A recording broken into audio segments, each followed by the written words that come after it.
Radio UNAM y el Programa Universitario de Bioética presentan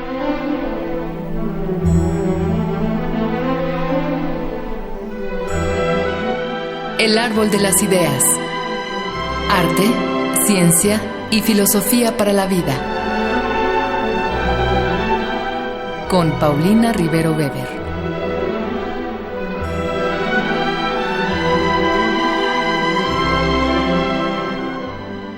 Con gusto saludamos a todos los radioescuchas. Yo soy Paulina Rivero Weber, directora del Programa Universitario de Bioética, y en esta ocasión estamos al aire para hablar de un tema en el que debemos actualizarnos todos, el SIDA y su situación actual. Y para ello contaremos, como siempre, con la presencia de un experto de nuestra universidad, y en esta ocasión estará con nosotros el doctor Samuel Ponce de León Rosales.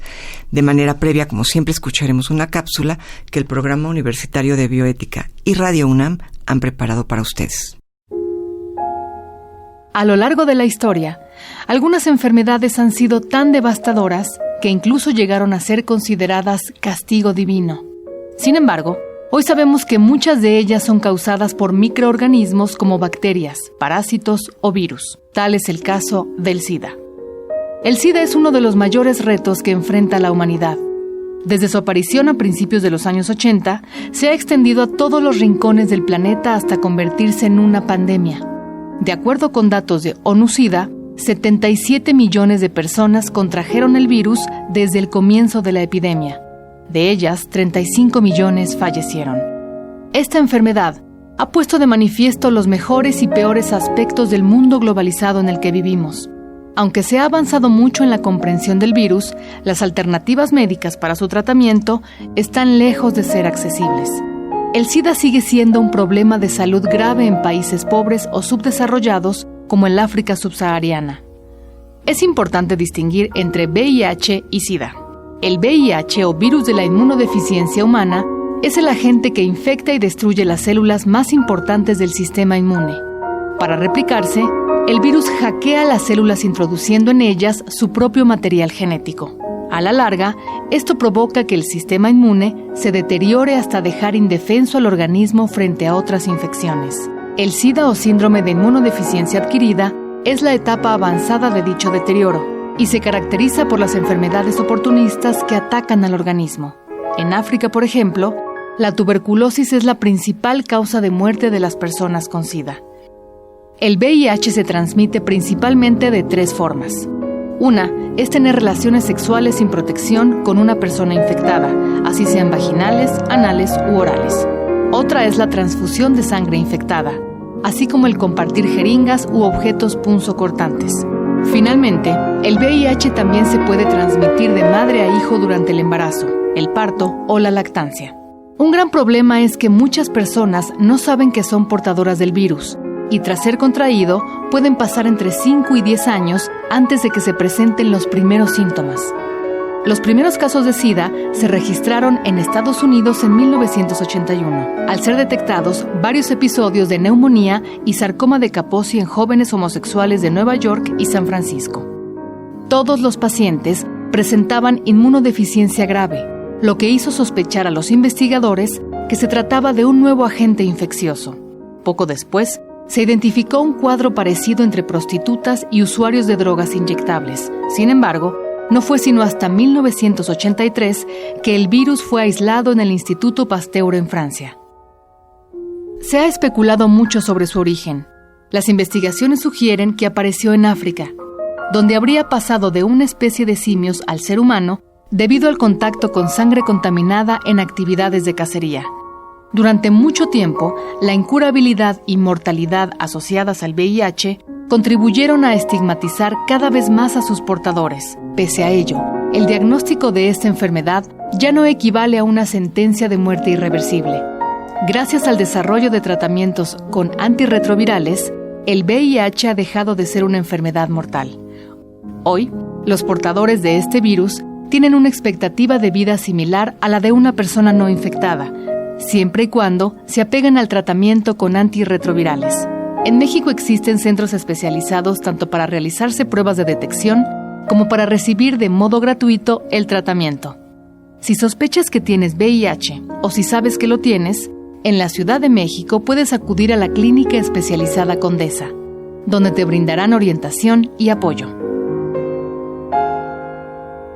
Les decía yo que está en cabina con nosotras el médico cirujano de la Facultad de Medicina de nuestra máxima casa de estudios, el doctor Samuel Ponce de León, quien es especialista en medicina interna y en enfermedades infecciosas y en epidemiología hospitalaria. Él ha escrito más de 400 artículos y capítulos del libro y ha coordinado una obra cuyo nombre es Efectos de la contaminación atmosférica en la salud, en el 2017. Y bueno, ¿qué les puedo decir? Es profesor de medicina, jefe de laboratorio de microbioma, coordinador del Programa Universitario de Investigación en Salud de la UNAM y del Seminario Permanente de Bioética de la misma Facultad de Medicina. Entonces yo le decía hace un momento que no sé a qué horas hace tantas cosas, pero pues gracias por tomarte el tiempo, Samuel, de estar con nosotros. Encantado de estar aquí contigo, Paulina, y con tu auditorio. Muchísimo gusto. Samuel, pues primero que nada, una pregunta muy elemental, pero conviene escuchar la definición de qué es el SIDA de labios de un experto. El SIDA es una infección que es ocasionada por el virus de inmunodeficiencia humana, que eventualmente evoluciona a condicionar una serie de limitaciones en el organismo que ha infectado y lo lleva a una disminución en sus capacidades de defensa. Uh-huh. La presencia de esta inmunodeficiencia condiciona la aparición de complicaciones infecciosas, claro, neoplásicas, de muy diversa índole y características, y es lo que propiamente configura el síndrome de inmunodeficiencia adquirida. Entonces tenemos por una parte la infección por el virus de inmunodeficiencia humana, puede causar síntomas pero son discretos. El virus en su evolución dentro del organismo que ha infectado lleva a una disminución de la capacidad de defensas por destrucción de células muy particulares, y esto se manifiesta como complicaciones infecciosas, y esto es propiamente el SIDA. Ok. Ahora, de su surgimiento a nuestros días, todos podemos ver que ha cambiado mucho la concepción tanto del SIDA como de lo que es un paciente sidoso, ¿no? Antes la gente le tenía mucho miedo, ahora sabemos bastante más, podemos incluir a gente que tiene SIDA en nuestra vida sin mayor escándalo, digamos. Pero ¿qué ha pasado con el SIDA? ¿Ya cuántos años son de su surgimiento hoy en día, Samuel? Bueno, pues el virus, la epidemia inicia en 1981. 81. Entonces ha sido ya un largo recorrido desde entonces a la fecha, en donde primero hubo que estudiar y descubrir que se trataba efectivamente de un agente infeccioso, claro, descubrir que era un virus, identificar que se trataba de un retrovirus. No se sabía que los retrovirus tuvieran capacidades para ocasionar lo que el VIH causa, uh-huh, y luego establecer, a partir de que ya tienes identificado un microorganismo, tienes la posibilidad de establecer métodos de diagnóstico, y entonces tratar de elaborar intervenciones farmacéuticas útiles para limitar el crecimiento de la infección y las complicaciones eventuales. Oye, tú dijiste retrovirus, pero perdón, ¿qué es esto de un retrovirus? Pues es un virus que requiere de una enzima para transformar su RNA en DNA. Okay. Básicamente, de eso se trata. Ok, un virus con esa especificación. Exactamente. Ahora, ¿en qué ha cambiado desde 1981 a la fecha? Bueno, ha sido un largo camino. Una vez que se tuvo ya identificado esto, ¿ha habido algún avance o ha habido avances que puedan marcar como hitos, como momentos fundamentales? Sí, claro. Partimos de la identificación de la epidemia. Claro. Que se dio por la ocurrencia de casos con neumonía muy característica en pacientes que no tenían inmunodeficiencia aparente, uh-huh, y la aparición también de grupos de pacientes con sarcoma de Kaposi. ¿No sabemos el origen? ¿No sabemos de dónde surgió este virus? Bueno, pues sí, claro, surge de África. Es un virus que originalmente se encontraba limitado a la transmisión básicamente entre simios y por circunstancias, características particulares de la convivencia, prostitución de simias, digamos, me imagino, ¿o no? No lo describiría yo de esa manera. No. Lo que pasa es que efectivamente... Porque sí existe, ¿no? Sí existe en África esta actividad, ¿no? No tengo la menor idea. Terrible, pero... Ajá. Lo que sí sé es que la infección en los simios, que tenía una extensión determinada, se transmite en algún momento a ya poblaciones humanas. Y el virus adquiere capacidades para poder irse transmitiendo de humano a humano a través de la vía sexual. La infección de los simios a los hombres es fundamentalmente a través del contacto con sangre,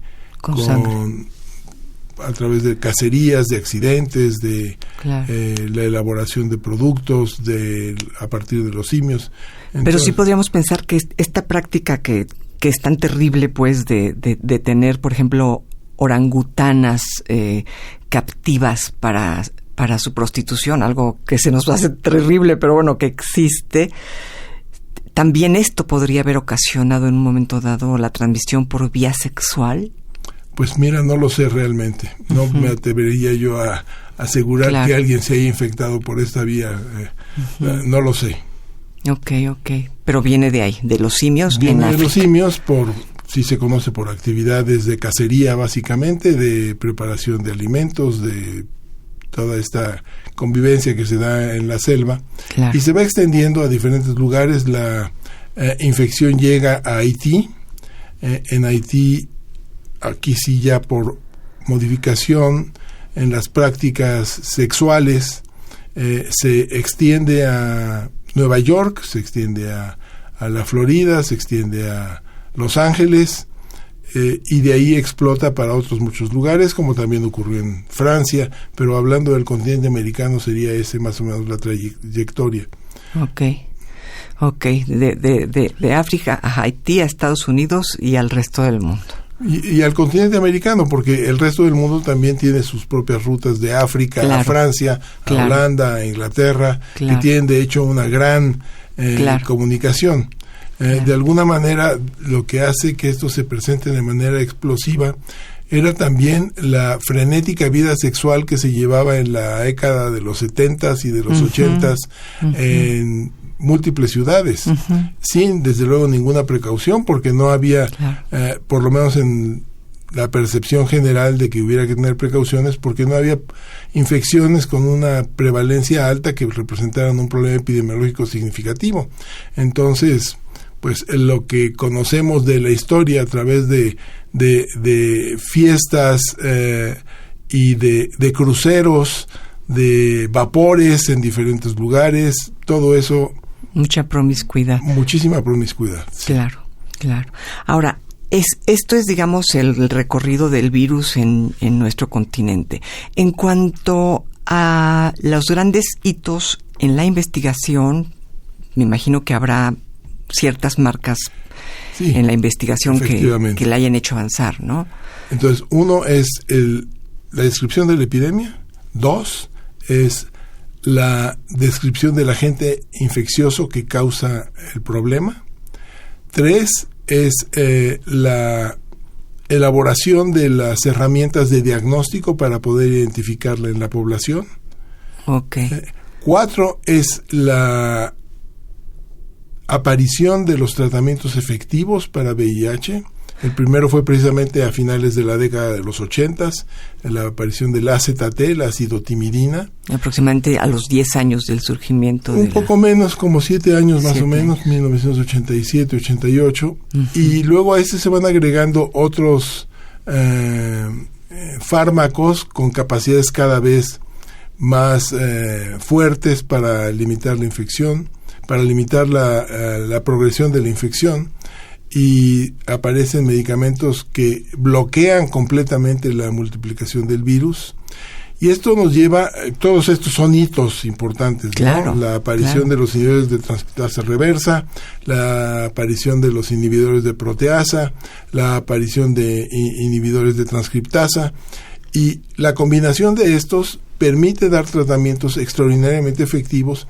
Y hoy sabemos, a diferencia de lo que ha ocurrido en las décadas previas, que la mejor opción que le podemos ofrecer a un paciente individualmente es darle tratamiento en cuanto se diagnostica, y darle tratamiento con una combinación de medicamentos que en general se toleran bien y se pueden tomar fácilmente. En cuanto se diagnostica, aunque no tenga síntomas. Aunque digamos. no tenga síntomas, porque esto evitará que evolucione a tener los síntomas. Ah, ok. Pero además, el otro impacto muy importante de un tratamiento temprano y oportuno es que el tratamiento, al bloquear la multiplicación del virus, también disminuye significativamente la posibilidad de que haya transmisión del virus con otras personas. Claro. Porque los niveles circulantes del virus están completamente abatidos, no hay prácticamente virus circulando. Entonces, aunque haya relaciones sexuales, incluso sin protección, no hay riesgo de transmisión de la infección, o el riesgo es muy bajo. Entonces, esto construye la posibilidad de que en el futuro se pudiera controlar la epidemia. Claro. Por lo menos tú lo puedes construir, hacer una hipótesis de decir, bueno, si tengo un tratamiento tan efectivo y se lo doy a la mayoría de los pacientes, eventualmente la transmisión se suspende y vamos a tener un control correcto de la epidemia. Claro. Este es, finalmente señalaría quizás como el último hito, la propuesta de ONUCIDA, el organismo encargado por Naciones Unidas y la OMS para estudiar y controlar, mitigar la epidemia, en donde postularon que para 2020, hace ya varios años, podrían todos los países tratar de llegar a unas cifras que denominaban con un número muy interesante de 90, 90 y 90. Había que alcanzar esos números. 90, 90, 90. Identificar al 90% de los infectados en un país. Ajá. Prácticamente Claro. todos. Claro. Identificarlos, independientemente del estado en el que estaban, asintomáticos la mayoría. Que de esos que hubieras identificado, llevarlos a tratamiento al 90%. Actualmente el sistema de atención para VIH en sí es un sistema privilegiado en muchos países, lo es particularmente en México. En México. Entonces hay distribución universal de medicamentos. Y que de ese 90% que estás llevando a tratamiento con antirretrovirales, llevaras el 90% a una detección, a una situación de no detectabilidad del virus. Que sea muy efectivo el tratamiento, que se tome bien, que sea efectivo. Y en esas circunstancias, por un periodo determinado, pues eventualmente las tasas de transmisión serán pues menores, mucho menores, y con posibilidades de poder decir tenemos la epidemia controlada. ¿Qué ha pasado desde que se propuso esta meta de 90, 90 y 90 para 2020? Pues lo que se podía anticipar desde un principio para algunos de los países, como el caso de México, en donde estamos ciertamente muy lejanos de poder cumplir con esa meta. Sin embargo, con la esperanza de eventualmente poderlo cumplir. El punto es que varios países ya lo lograron. Ya lo logró Holanda, ya lo logró Camboya, ya lo logró Botswana, ya lo logró el Reino Unido. En menos de una decena de países ya lo lograron. Hay otros que están cerca, está cerca Alemania, etcétera, otro grupo de países. Pero se adelantaron a la fecha propuesta, digamos. Bueno, lo que pasa es que más que adelantarse, la fecha, el límite era 2020. El límite. Sí, exacto, era la propuesta, haciendo caso a una serie de consideraciones de que mientras más tiempo pase, va siendo más difícil poder tener todo el control sobre el SIDA. Todo esto, porque sigue creciendo la epidemia. Claro. La situación en nuestro país es, yo diría que desafortunada, porque a pesar de que tenemos todos los elementos para poder llegar a esta situación, no lo hemos hecho y mantenemos una epidemia que describimos como estable, y así ha sido. El SIDA en México tiempo. Es estable, digamos. Es estable, efectivamente, no y contenida. No. Contenida en algunos grupos de la población, pero sigue reportándose un alto número de casos y no ha disminuido. Se sigue reportando el mismo número de casos, con la consideración, además de que no es el total de los casos los que se reportan y los que se informan. Claro. Podríamos tener una proporción significativa, quizás alrededor del 30%, de casos que no estamos viendo en los reportes oficiales. Claro. Entonces tenemos una situación complicada, a pesar de que podríamos tener todas las piezas del rompecabezas listas, pero no lo hemos sabido terminar de concretar. armar. Ahora, es difícil porque tenemos un sistema de salud con una muy deficiente infraestructura. Tenemos pocos puntos de atención para salud en general en el país, tanto a nivel primario, hospitales de segundo nivel y hospitales de tercer nivel. Tenemos deficiencia de médicos, deficiencia de enfermeras, deficiencia de sistemas de apoyo para diagnóstico. Y entonces todo eso resulta en que finalmente dificultan la labor, claro, por supuesto. No lo hace posible, además de la heterogeneidad del sistema de salud.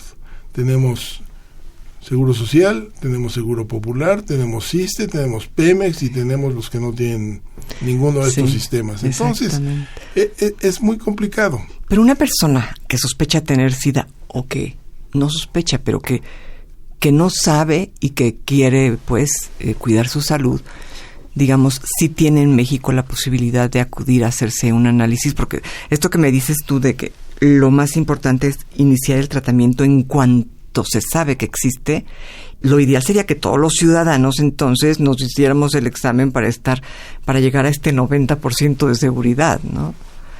Y en México se puede, hay una estructura que permite a cualquiera hacerse el análisis del SIDA. Indudablemente. Múltiples sitios, desde luego todas las instalaciones del Centro Nacional para el Control del SIDA. Es gratuito. Todo es gratuito, desde luego a nivel de las instituciones de la Seguridad Social también. Es parte, yo diría que fundamentalmente el problema es de educación. Claro. Y no hemos tenido campañas consistentes para tratar de solucionar esto. Y esto se agrega al problema de infraestructura de los servicios de salud. Sí, porque pareciera que se difuminó el SIDA, ¿no? De entrada había campañas muy fuertes, la gente tenía miedo, y en los últimos años pareciera ser como si hubiera pasado a ser un problema menos importante. Incluso se habla de una posibilidad en cuanto a la vacuna, no sé qué tan real sea esto, ¿no? Sí, bueno, apuntando en relación a la educación, que es una educación que tendría que darse muy formalmente desde, yo diría que el quinto o sexto año de primaria, desde luego intensamente en secundaria y en preparatoria, en todas las escuelas del país, para todos los niños de México. Que se hablara de educación sexual, que se hablara de protección para tener una actividad sexual, y esto desde luego, de hecho va de la mano con los embarazos de adolescentes. Claro. Tú ves que el problema de embarazos adolescentes sigue siendo grave en México, entonces es un poco, van en líneas paralelas la transmisión por VIH y también falta educación sexual. Falta de educación sexual, falta de educación al público también, de decirle, cuidado, esto sigue existiendo, claro. Es un problema. Efectivamente, hoy los pacientes no se mueren al cabo de 12 o 18 meses, que era lo que ocurría los primeros años de los 80, los primeros 10 años de los 80, veíamos a un paciente y lo que le podíamos dar era muy poco en términos de poder modificar su evolución. Hoy el tratamiento es extraordinariamente efectivo. Pero ¿para qué llegamos al tratamiento si se puede evitar la infección y no llegar a necesitar tratamiento? Y para esto tienes que tener muy claro que tú eres responsable de tus actividades en el ámbito sexual y que tienes que establecer cuáles son las barreras que vas a utilizar para no infectarte. Y no solo de VIH, puede ser sífilis, que es una epidemia secundaria que está creciendo nuevamente a nivel global, también en México. Y de otras infecciones, gonorrea, por ejemplo, que puede ser incluso una infección multiresistente, ya hablaremos en otro momento de esto, pero hay una larga lista de infecciones de transmisión sexual que se pueden evitar utilizando correctamente el condón. Claro. Y es algo que tendremos que seguir insistiendo en la utilización del condón, y que eso previene también embarazos en adolescentes. Claro, sí. Entonces, ¿y por qué se ha detenido esta campaña que hace tiempo, hace unos años, yo recuerdo que, se regalaban condones, ¿no? Así es. Bueno, yo siento que ha venido efectivamente disminuyendo la ola de interés Yo siento que es parte de responsabilidad, desde luego, de las instituciones públicas. Tendrían que mantenerse mucho más atentas a esto. Pero es un poco lo que pasa a nivel general. El tiempo del gobierno en los medios de comunicación pasa casi como de las 11 de la noche a la 1 de la mañana, ¿no? Y son anuncios ocasionales y además poco efectivos en transmitir el mensaje. Tú no puedes comparar el éxito que tiene una refresquera con el éxito que tiene la Secretaría de Salud anunciando condones. Sí. Sí, no invierten la misma cantidad de dinero en su publicidad, definitivamente ni pueden hacerlo. Hay múltiples circunstancias, entonces se trata de sumar todos los factores que pudiéramos tener, pero con una participación ciudadana muy responsable, claro, muy ubicada en lo que representan los riesgos y que tienen que participar en esto. Claro. Porque actualmente, y seguimos viendo pacientes en el consultorio, jóvenes con niveles de educación muy altos que llegan con una infección por VIH reciente. Y ciertamente el escenario es completamente diferente a lo que ocurría hace 30 años, porque hoy le podemos garantizar que si su apego al tratamiento va a ser óptimo, no va a tener problemas en los próximos 50 años. ¡Qué maravilla! Pero no es el objetivo, porque efectivamente sí podría tener, se desarrollan otro tipo de complicaciones, etcétera, y bueno, tendrá que estar medicado y consciente de que tiene una infección, pues que adquirió por un descuido. Por un descuido tan absurdo. Pues bueno, yo creo que el programa nos ha llevado a hablar de la responsabilidad tanto individual como social en torno al tema del SIDA, pero inevitablemente salió el tema de las vacunas. Y bueno, queridos amigos, pues se nos acabó el tiempo y yo quiero agradecer al doctor Samuel Ponce de León que en su apretadísima agenda haya venido aquí a hablar con nosotros. A ustedes les agradezco haber escuchado el programa y como siempre gracias a Marco Lubián, nuestro productor, en controles técnicos Susana Trejo. Escuchamos la voz de Gisela Ramírez en cápsulas cuyo guión contó con la adaptación de Andrea González a textos originales de Diego Dionisio Hernández. Se despide de usted su amiga Paulina Rivero Weber.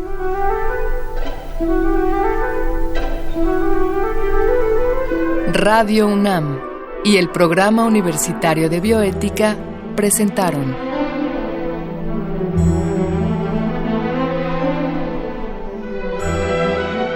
El Árbol de las Ideas. Arte, ciencia y filosofía para la vida. Con Paulina Rivero Weber.